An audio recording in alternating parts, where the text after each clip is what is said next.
The ECM was not communicating. All right. Also, this constantly.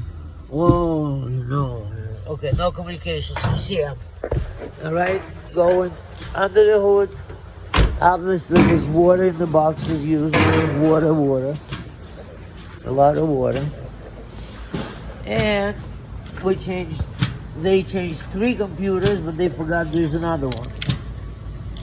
This is also corroded. All 3 of them were damaged somewhat. The ECM was damaged the worst.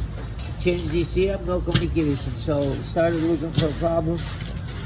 That's what it is. The power box, all corroded. Power distribution box. All right, that should do it. Thank you, and subscribe and tell your friend, please.